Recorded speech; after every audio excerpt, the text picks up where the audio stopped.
बारिश चल रही थी, लेकिन अंधेरा गहरा था और ठंडी हवा अब भी तीर की तरह चल रही थी। बस कुछ ही दूर और चिंकू पिंकू मेरा इंतजार कर रहे होंगे। तभी सामने से दो काली परछाई आई।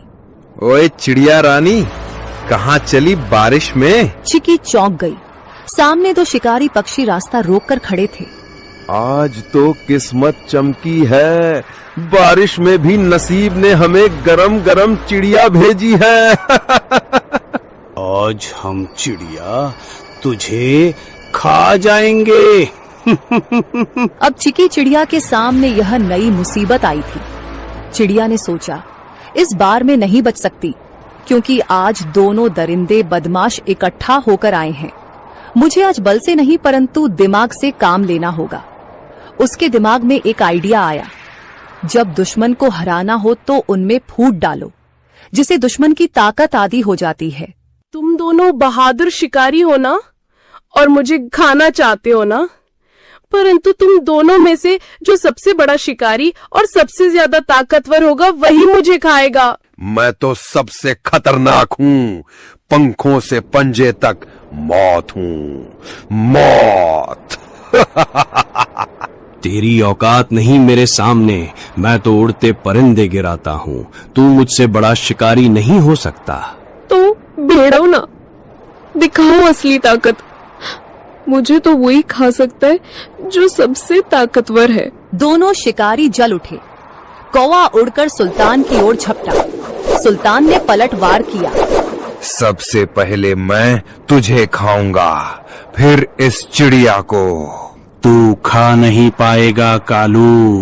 दोनों एक दूसरे को नोचते हुए हवा में झगड़ते हुए नीचे गिर पड़े। दोनों की हालत खराब हो गई और बेहोश हो गए। चिकी इसी मौके का फायदा उठाते हुए चुपचाप वहां से जल्दी उड़ते हुए निकल गई। उसके मन में एक ही बात थी, बच्चों तक पहुंचना है, बस अब देर नहीं। चिंकू और पिंकू कांपते हुए बैठे थे। बारिश अब थम चुकी थी, लेकिन डर अब भी घोंसले में था। तभी हवा में एक जानी पहचानी गंध आई। चिंकू, मेरे पिंकू, मैं लौट आई। मम्मा, हम कब से राह देख रहे थे कि आप कब आएंगी। मेरे लाल, तुम दोनों ठीक हो ना? डर तो नहीं लगा? बहुत डर लगा मम्मा, बिजली भी चमक रही थी। चिंकू बार बार बाहर देख रहा था, मैं तो कह रहा था ना जल जाएगा। बेटा, कभी कभी डर जरूरी होता है, लेकिन बहादुरी ये है कि डर के बाद भी टिके रहो। तुम दोनों ने बहादुरी दिखाई। पंखों में छुपाए हुए गेहूं को निकालकर मजेदार खाना बनाया और बच्चों को दिया। बच्चों ने भूख के कारण खाना खा लिया। अगली सुबह बारिश तो रुक चुकी थी, लेकिन घोंसले में सन्नाटा था। सूरज की हल्की रोशनी घोंसले में पड़ी तो चिकी ने देखा चिंकू एक कोने में पड़ा कांप रहा था। उसकी आंखें आधी खुली थी और शरीर तप रहा था। चिंकू, ओ बेटा, क्या हुआ तुम्हें? मम्मा, बहुत गर्मी लग रही है, पूरा बदन जल रहा है। हे भगवान, बुखार इतनी तेज, अब मैं क्या करूं? मम्मा, चिंकू को क्या हो गया? ये तो बोल भी नहीं पा रहा है ठीक से। चिकी ने खुद को संभालने की कोशिश की, लेकिन उसकी आंखों में आंसू भर आए। तू ठीक हो जाएगा बेटा, मम्मा यही है, कुछ करेगी, कुछ जरूर करेगी। उसने चिंकू को अपने पंखों में लपेट लिया। दिन भर वो उसके पास बैठी रही, चिंकू को साल भी दे दी। अगली सुबह जैसे ही सूरज निकला, टुनी को पिंकू की हल्की खांसी सुनाई दी। मम्मा, मुझे भी कुछ अजीब लग रहा है, सर भारी है। नहीं, अब तू भी? ये क्या हो रहा है मेरे बच्चों को? हे भगवान, मैंने कौन सा पाप किया? भूख मिटाने चली तो बारिश आई, बारिश में निकली तो शिकारी आए, और शिकारी से बचकर आई तो अब ये बुखार। क्या मेरी ममता की परीक्षा ले रहे हो तुम?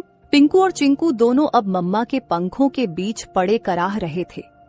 चिकी का मन टूटा हुआ था, लेकिन आंखों में अब भी एक जिद थी।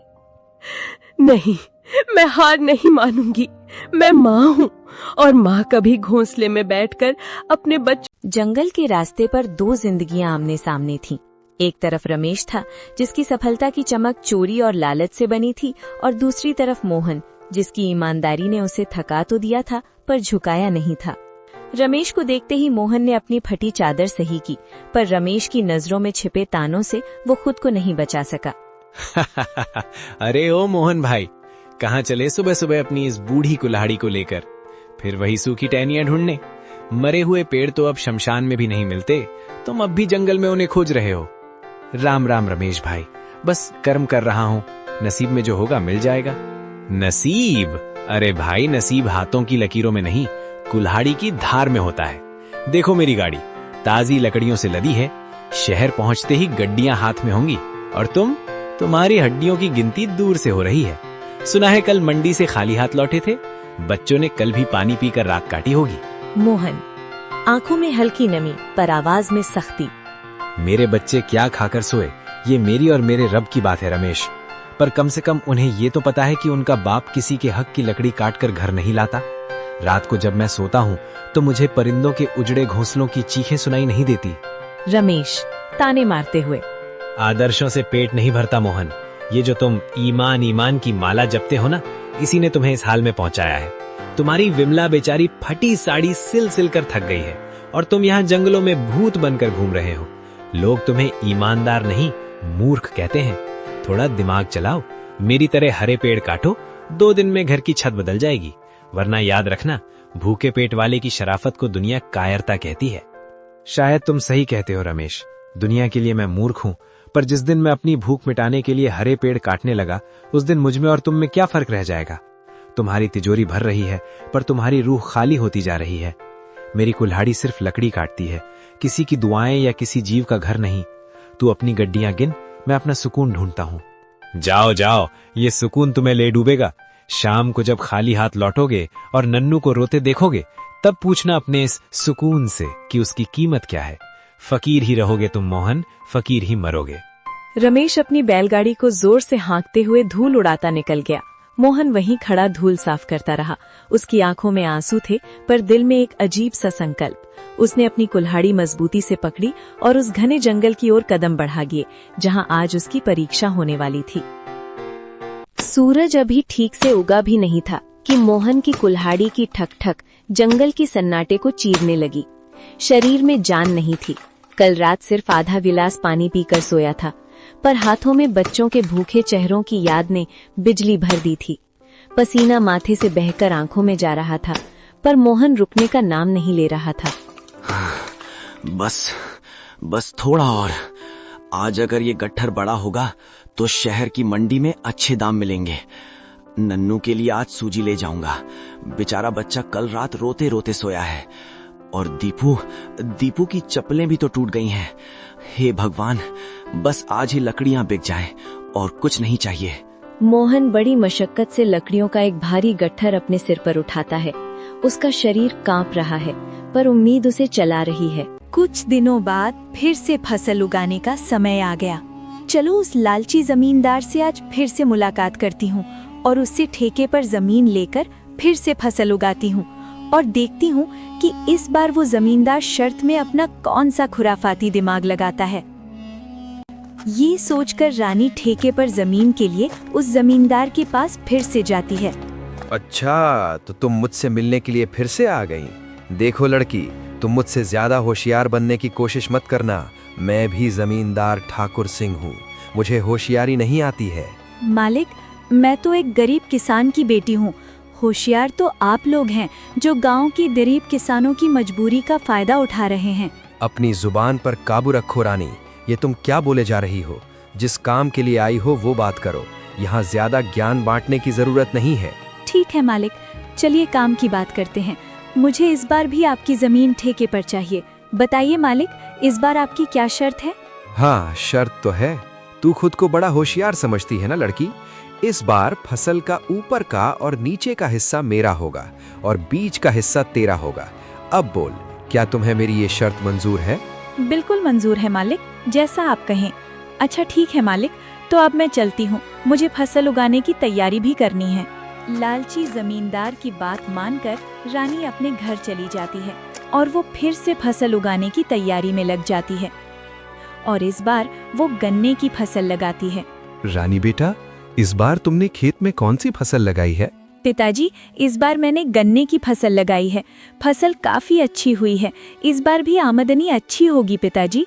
ये तो बहुत अच्छी बात है बेटा, तुम बस ऐसे ही मेहनत करती रहो। कुछ महीनों बाद लालची जमींदार और उसका नौकर दोनों रानी के पास आते हैं।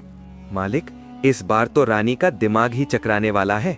इस बार तो आपने शर्त ही ऐसी रखी है, ऊपर का हिस्सा आपका और नीचे का भी हिस्सा आपका। तुमने बिल्कुल सही कहा कालू। इस बार मैंने अपने दिमाग का 100% उपयोग करके ब्रह्मास्त्र छोड़ा है। मैं भी अब देखता हूँ वो किसान की बेटी रानी कैसे बचती है। इस तरह दोनों बातें करते हुए खेत के पास पहुंच जाते हैं और जैसे ही वो खेत के पास पहुंचते हैं तो देखते हैं कि इस बार रानी ने गन्ने की खेती की है। मालिक, ये रानी तो आपकी भी अम्मा निकली। देखिए जरा इस बार उसने कौन सी फसल लगाई है। अरे ये क्या, इस रानी में तो इस बार गन्ने की फसल लगाई। अब बताओ भला, ऊपर का और नीचे का हिस्सा मेरा होगा और बीच का हिस्सा उसका होगा। मतलब इस बार भी मेरे हिस्से में घास फूसी आनी है। मैं इस बार भी बेवकूफ बन गया, मान गया इस किसान की बेटी के दिमाग को। अरे मालिक, आइए आइए, कैसे हैं आप दोनों?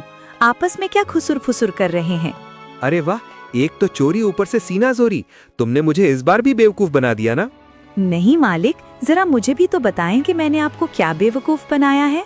मालिक, आप तो गांव वालों को बेवकूफ बनाते हो। देखिए मालिक, इस बार मैंने गन्ने की फसल लगाई है और आपकी शर्त के मुताबिक इस फसल का ऊपर का और नीचे का हिस्सा आपका होगा और बीच का हिस्सा मेरा होगा। अरे ओ किसान की बच्ची, मालिक को ज्यादा होशियारी दिखाने की कोशिश मत करो। बेईमानी और मक्कारी में ये सबके बाप हैं बाप। ये खेत भी हमारा है और इसमें लगी फसल भी हमारी है। अरे ओ कालू, बस कर, ज्यादा चिल्लाने की जरूरत नहीं। शायद ये हमारी ही करनी का फल है। हमने गांव के भोले भाले किसानों को बहुत ठगा है और आज पहली बार किसी ने हमें ठगा है। इस लड़की ने हमारी आंखें खोल दी हैं। अब मैं समझ चुका हूँ कि बेईमानी का फल हमेशा बेईमानी ही मिलता है। इसलिए आज के बाद मैं किसी भी किसान को परेशान नहीं करूंगा और सभी किसानों को उनकी मेहनत का बराबर का हक दूंगा। जितनी भी किसानों की जमीन मेरे पास गिरवी है, मैं उनको सारे कागज वापस कर दूंगा और कभी भी उनकी गरीबी और लाचारी का फायदा नहीं उठाऊंगा। मालिक, आपने तो ये बहुत अच्छी बात कही है। एक किसान दिन रात मेहनत करता है अपने परिवार के लिए, मगर ना ही कभी वो अच्छे कपड़े पहनता है और ना ही कभी वो अच्छा खाना खा पाता है। अपने परिवार का पेट भरने के लिए वो दिन रात अपना पेट जलाकर खेतों में मेहनत करता है। ऐसे में इन गरीब किसानों के साथ बेईमानी करना और उन्हें तकलीफ देना अच्छी बात नहीं है। इसलिए इनका हक तो इन्हें मिलाना ही चाहिए। आप इनको इनकी जमीन वापस लौटा दीजिए मालिक, और अभी भी समय है, सच्चाई के रास्ते पर आ जाइए, नहीं तो आपको इससे भी बड़ा नुकसान झेलना पड़ सकता है। इस तरह रानी अपनी मेहनत और होशियारी से लालची जमींदार को सच्चाई के रास्ते पर वापस ले आती है। जमींदार ठाकुर सिंह ने वहां के किसानों की जमीन और उनका पैसा उनको वापस कर दिया। उस दिन के बाद वहां के किसान खुशी खुशी रहने लगे और किसी भी जमींदार ने किसी भी किसान का हक नहीं मारा।